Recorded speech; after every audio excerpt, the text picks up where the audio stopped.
Welcome, ghouls, to today's episode of Mental Health is Horrifying. I'm your horror Barbie host of Darkness, Candace Green, psychotherapist and all-around spooky bitch, podcasting from my bat-filled cave in Toronto, Canada. It was Halloween recently, and Halloween is the most important time of the year for me, so I took 2 weeks off the same way that normal people take 2 weeks off at Christmas. And I wanted a really good book to read during my time off.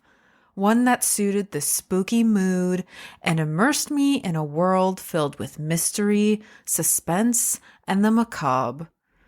So naturally, when I came across The Hitchcock Hotel by Stephanie Roble, I was delighted, and this was the perfect book to read at this time. Alfred Hitchcock is my all-time favorite director by leaps and bounds. And as a diehard fan, I loved the idea that the Hitchcock Hotel could be a real place, run by another Hitchcock-obsessed weirdo like me. And I mean, hopefully I'm not as obsessed as the main character of the book, Alfred no less, because he does share a lot of qualities with one of the all-time best villains in the horror genre, Norman Bates. After reading this glorious novel, of course I had to binge tons of Hitchcock movies. And in doing so, I noticed a really strong theme running through the Hitchcock Hotel and Psycho. They really do be having mommy issues, don't they? It's like what Norman Bates says, a boy's best friend is his mother, right?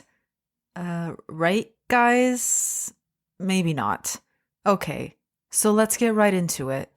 Let's check out the Hitchcock Hotel and Psycho for this maternal enmeshment extravaganza.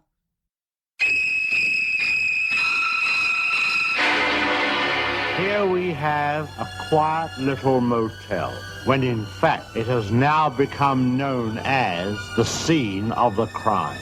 You have a vacancy? Oh, we have 12 vacancies. You know, this is the first place that looks like it's hiding from the world. I think that we're all in our private traps, clamped in them.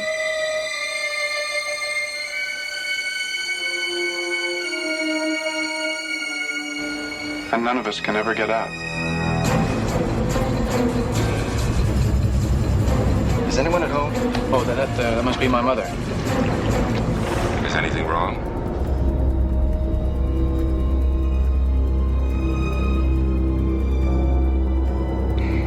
Am I acting as if there's something wrong? She's not missing so much as she's run away. Put me down. Mother! Oh, God! Mother! What are you running away from? She looked like a wrong one to you? It's not as if she were a maniac.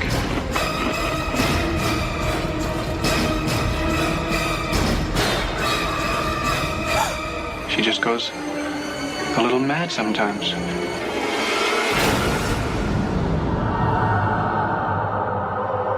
Why, she wouldn't even harm a fly.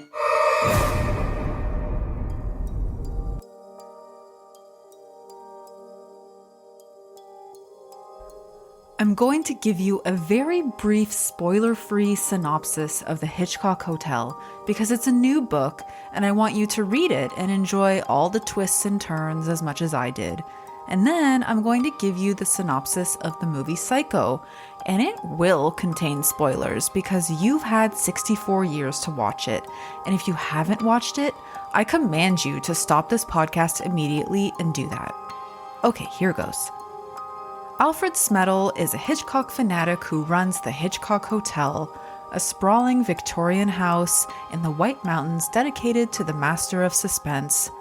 There, Alfred offers his guests round-the-clock film screenings, movie props and memorabilia in every room, plus an aviary with 50 crows. And like a true Hitchcock villain, he's cooking up something sinister and sleek. To celebrate the hotel's first anniversary, he invites his former best friends from college film club for a reunion. He hasn't spoken to any of them in 16 years, not after some mysterious events that left the friend group adrift. And who better to help Alfred carry out his suspenseful plot at the Hitchcock Hotel? His very own suspicious mother figure, Danny.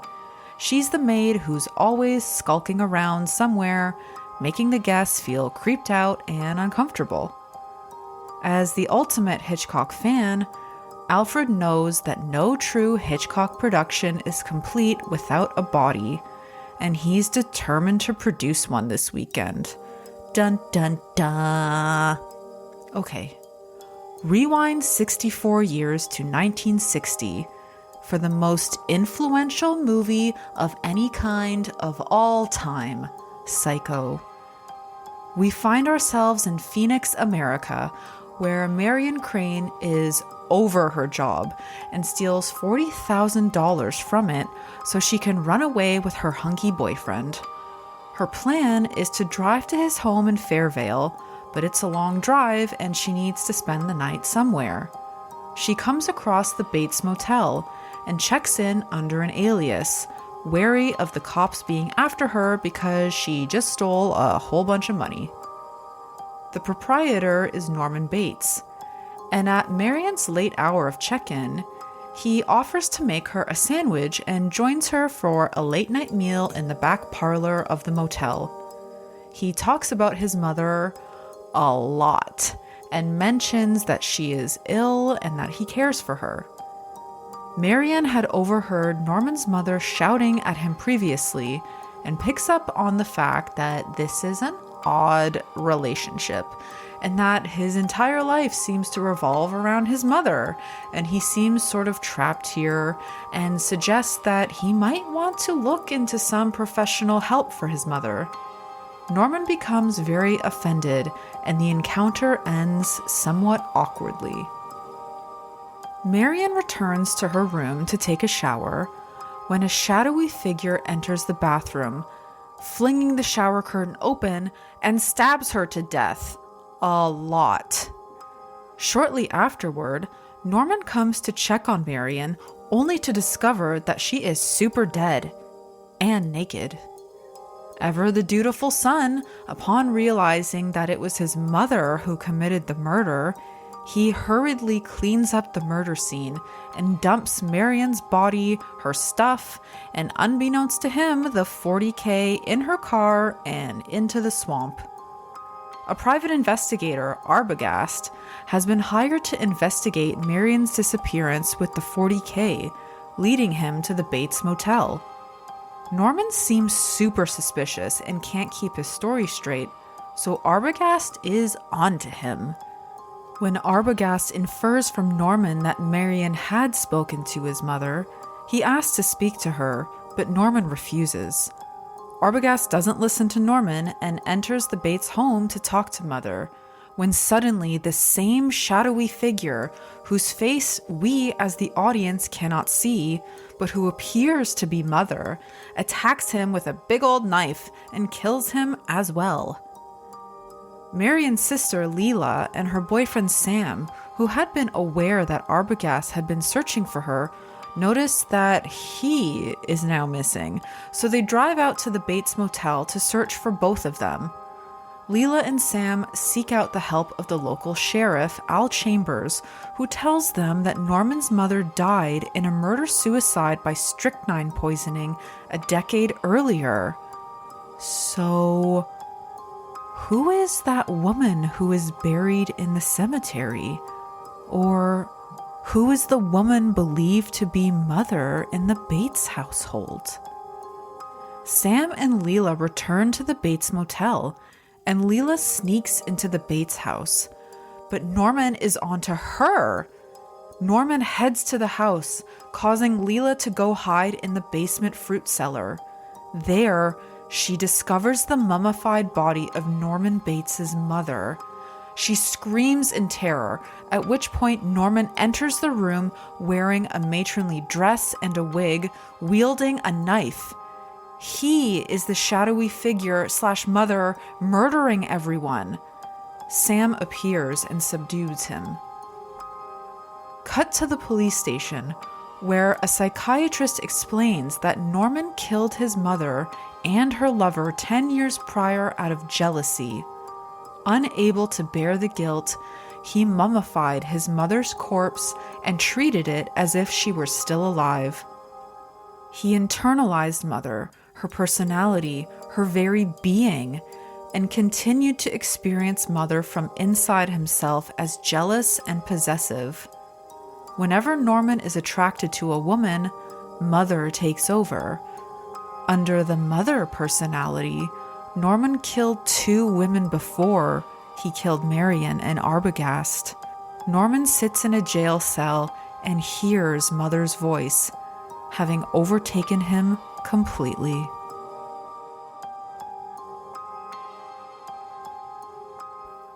In writing The Hitchcock Hotel, Stephanie Roble drew inspiration from her own university experience. In the book, Dr. Scott is the film studies professor who has a significant impact on the lives of the group of frenemies, and Roble referenced her very own Dr. Scott from her days as a film studies student to write the book. He introduced her to her first Hitchcock film, North by Northwest, starring the great Cary Grant, and she has been fascinated by the iconic director ever since. Roble saw so many of her peers paying tribute to the literary queen of suspense, Agatha Christie, and saw this as her opportunity to pay tribute to Hitch. And as a suspense writer, who better to design an entire book and hotel around? I probably should have done Psycho as the first episode of my podcast, because I don't think that anybody should be allowed to watch any movies until they watch Psycho. Its influence, not only on horror, but film as a whole, is unquantifiable. The shower scene alone has been referenced and replicated in countless movies. Its use of negative space to create suspense, even its featuring of a flushing toilet was groundbreaking at the time. If I were to even make this sound, you would know exactly what I'm referring to, even if you hadn't seen the movie, which is like jail, directly to jail. Did you know that Janet Leigh was so traumatized after filming and watching her shower scene in Psycho that she stopped showering altogether for years and started taking baths instead? And she's not the only one. Showers became an absolutely terrifying place. I remember when I watched Psycho for the first time during university, an undisclosed number of years ago, and was so scared that I made my boyfriend at the time stand with me in the bathroom while I brushed my teeth. Bathrooms became terrifying, and what a stroke of genius to make a bathroom a place where you have all your defenses down, or maybe where you're naked, a place to look over your shoulder for all of eternity. You have to understand, this was 1960, and this was really pushing the envelope. Even though color film existed at the time, Hitch made the conscious choice to film Psycho in black and white, not only for budgetary reasons, but because he wanted to be able to demonstrate a violence that would not have gotten past the censors at the time, and it was easier to do so if it was filmed in black and white. Nothing existed like this at the time, and audiences were shocked. What I wouldn't give to go back in time to be among audience members seeing Psycho for the first time. It must have been absolutely wild. Psycho is still terrifying by today's standards, with one of the greatest twists ever in film. Psycho is just one example of Hitchcock's preoccupation with internal enmeshment. In Notorious, Madame Sebastian also dominates her son. Hitchcock uses skillful cinematography to emphasize her intimidating, watchful presence. In The Birds, Mitch Brenner, despite being a successful lawyer, lives with his possessive mother, who jealously questions him about his new romantic interest. While little is known of Hitchcock's own relationship with his mother, who died 4 years before Notorious, the first of his mother films, he once reflected dryly, "I think my mother scared me when I was 3 months old." That's how fear starts in everyone.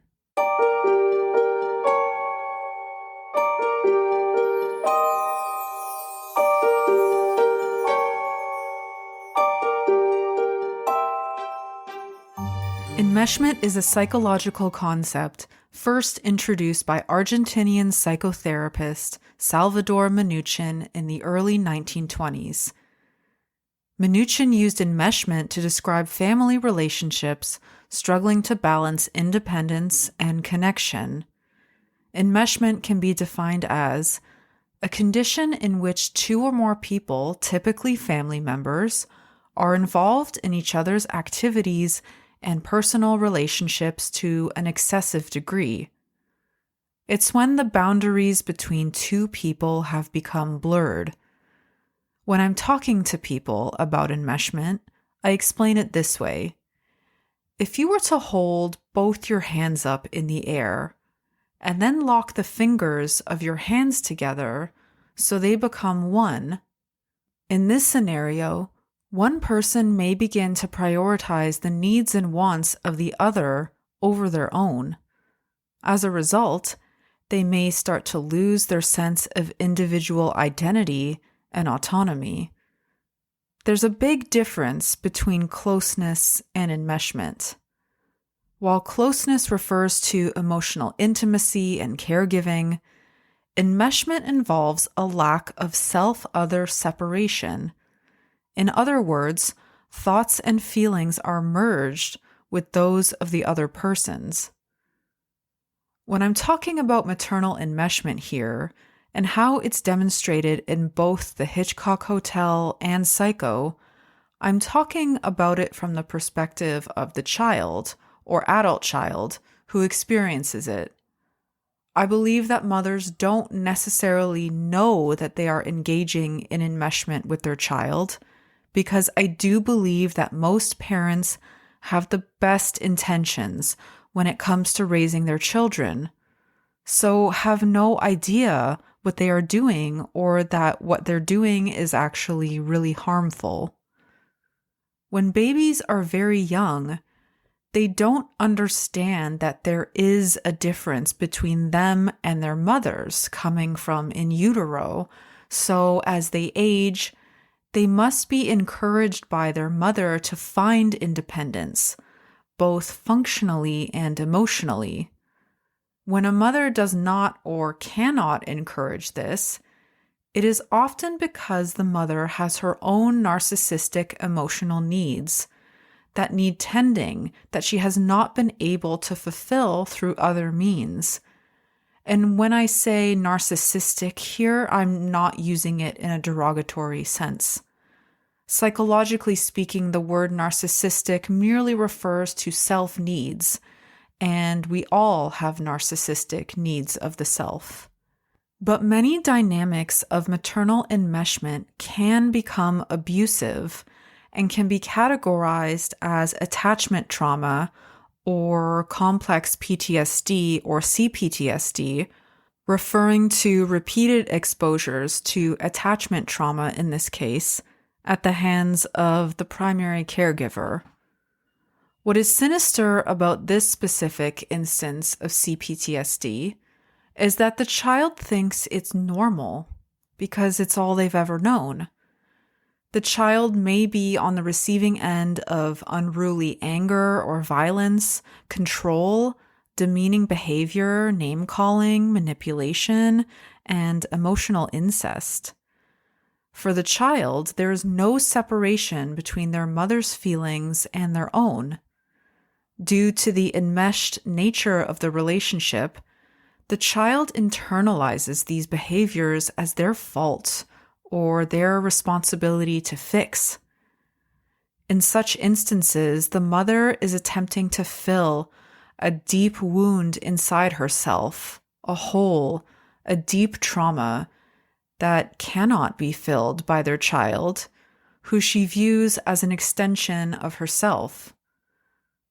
But this wound cannot be filled by the child, who must exist independently of her and have their own will. This inability for the mother to emotionally regulate and build meaningful relationships and attachments outside their child can have a horrific and long-lasting psychological effect on the child well into their adult years. Norman Bates could lead a masterclass on the impacts of maternal enmeshment. His enmeshment with simply Mother, as she is referred to in the movie, was so total that he actually became Mother. We learn about the passing of Norman's father and how at that point, Norman and his mother became each other's entire world. They existed as though there was no one else. Alfred from the Hitchcock Hotel shares a lot of similarities with Norman Bates. There are a lot of Hitchcockian references, including his voyeurism, his Norman Bates-esque demeanor that unsettles many people, milk with meals, his house on the hill, and his very own Mrs. Danvers-esque maid named Danny, like in the movie Rebecca, and his viewing of Danny as a maternal figure. But most of all, Alfred shares a deceased father and maternal enmeshment in common with Norman Bates. In the Hitchcock Hotel, after Alfred's father passes away, he experiences a similar situation to Norman when his father passes away and his mother becomes extremely depressed and struggles to function. Alfred begins to feel wholly responsible for her, living with a nagging sense of guilt and obligation, watching Hitchcock movies with her at night to cheer her.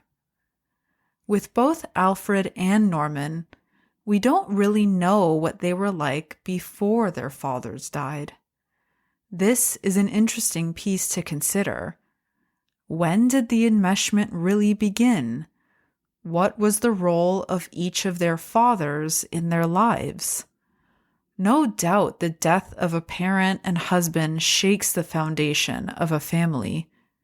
Grief and loss could certainly be a factor in the enmeshment dynamic present with both characters and their mothers, but again, we don't know for sure because we don't have a clear picture of Norman or Alfred from when their fathers were alive.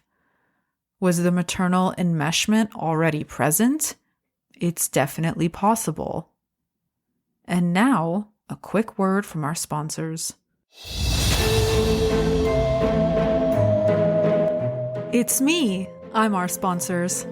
Hey, Final Girls. Nightmare Morphosis is taking place on November 28th, and it's a live online psychotherapeutic workshop where Final Girls are invited to bring a nightmare of their choosing to work with. Using our creative capacities and active imaginations, we will safely re-enter and co-create with our dreamscapes to metamorphize the nightmare, reducing its emotional charge while introducing a more empowered, supportive narrative. Register for Nightmare Morphosis by visiting manymoonstherapy.com/finalgirlsclub, and as a special treat for my hallowed listeners, save 15% with code DREAMON if you register before midnight on November 15th. Sweet dreams.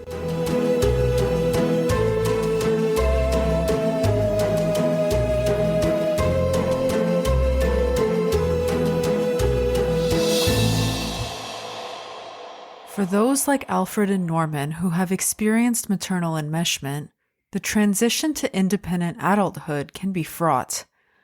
Adult children who experience maternal enmeshment often do not know how to function independently of their mother.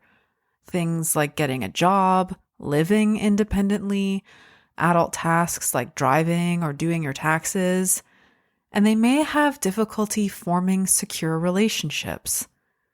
And this can be by design. If their mother wanted them to remain reliant on her to function. Adult children often do not know how to function emotionally without their mother either, struggling with emotional regulation, maturity, or emotional boundaries. Since their emotions are connected to those of their mothers, it can be confusing when they experience their own, and they may not know what to do with them. And feeling responsible for the emotions of their mother, guilt is incredibly prevalent among adult children in maternal enmeshment dynamics. There is a lot of guilt in maternal enmeshment dynamics. For the adult child attempting to live an independent life, they may feel guilty merely for existing. Guilt for being happy, guilt for doing anything independent of their mother, or in Norman's case, the Norman part of him feels guilty for being attracted to women, triggering the mother side of him to fly into a jealous, murderous rage. Alfred experiences this guilt too, sacrificing building friendships with his peers to stay home to tend to his mother throughout much of his youth. Norman Bates is emotionally immature and even childlike. He is regressed. He speaks impulsively and often talks about himself only in reference to his mother. When we get an inside look at his bedroom, it looks like that of a small child. Because he does not know how to exist outside of her as an adult, literally, his days involve running little errands on her behalf, and he claims he cannot live independently because if he did, who'd look after her?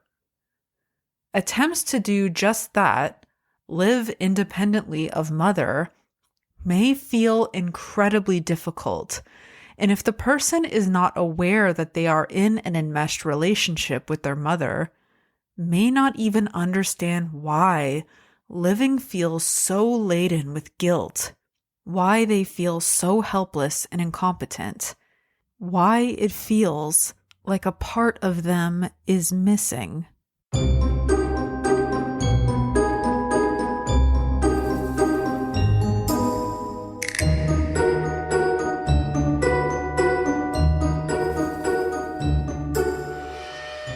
Remember those two hands locked together?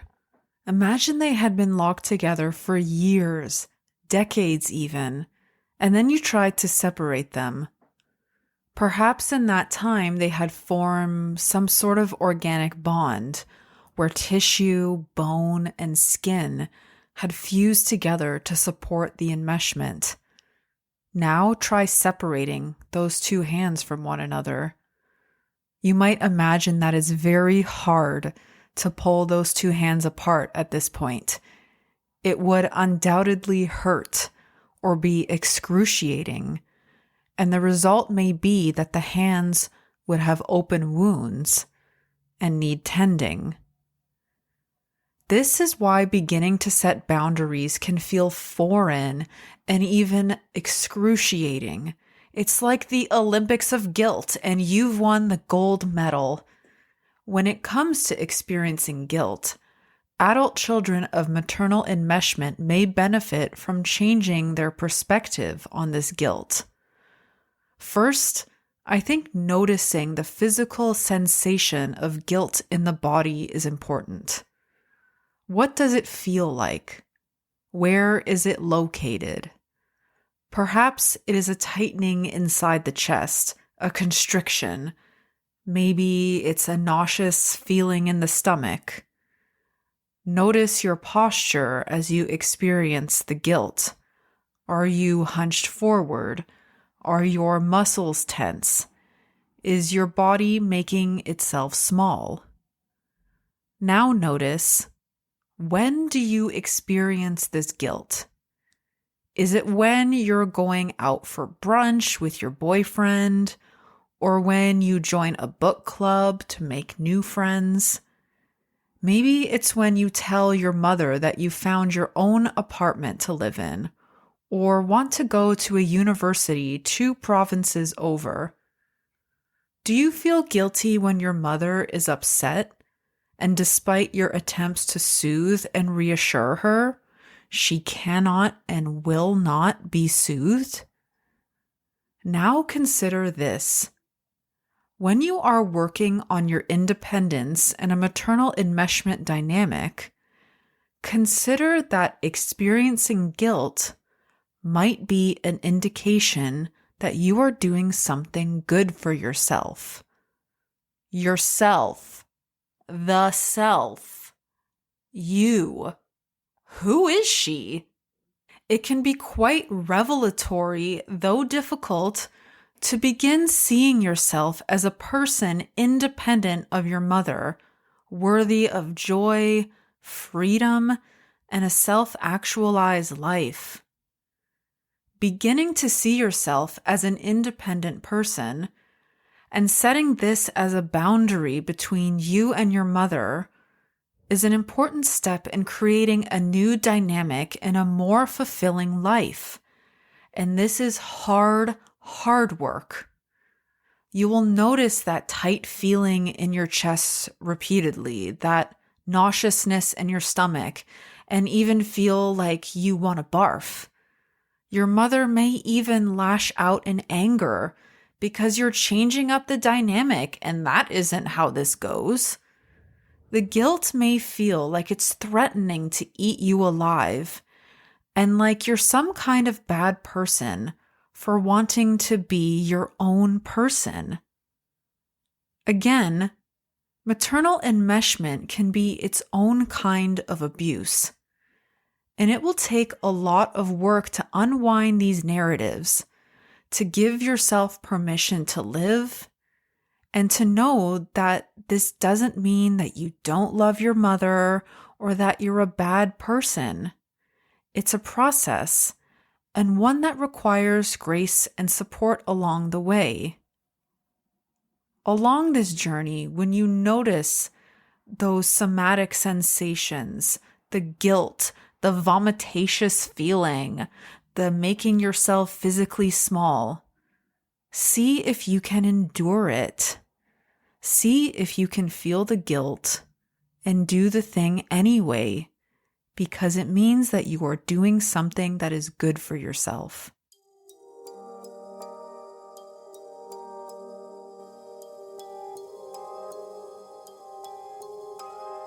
I wonder all the time what Norman Bates's and now Alfred's lives would have been like if they had not experienced maternal enmeshment. There was so much potential there. Norman loves stuffing birds, so maybe he wouldn't have taken over running his mother's motel at all and would have pursued his passion for avian taxidermy more fully, or extended that into some other kind of art-based career.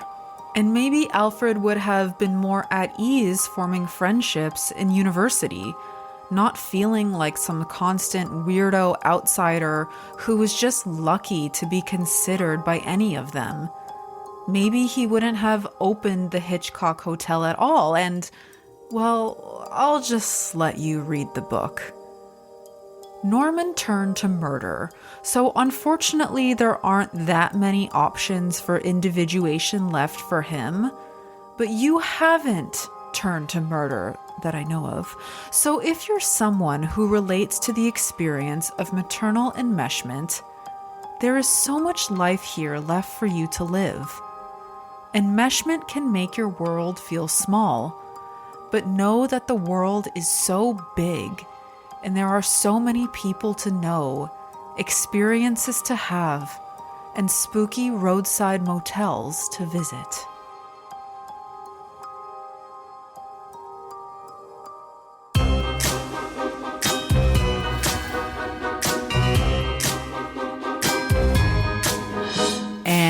my ghouls, is the story of the Hitchcock Hotel Psycho and this maternal enmeshment extravaganza.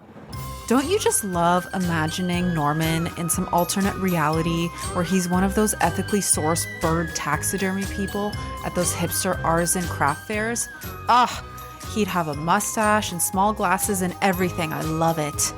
Mental Health is Horrifying is entirely researched, written, edited, and produced by me, Candace Green, registered and spooky psychotherapist, with artwork by the ghoulishly talented Chloe Hurst.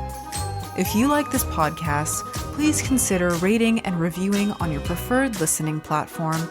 It really helps the show to reach all the other spooky ghouls out there, and I will be eternally grateful.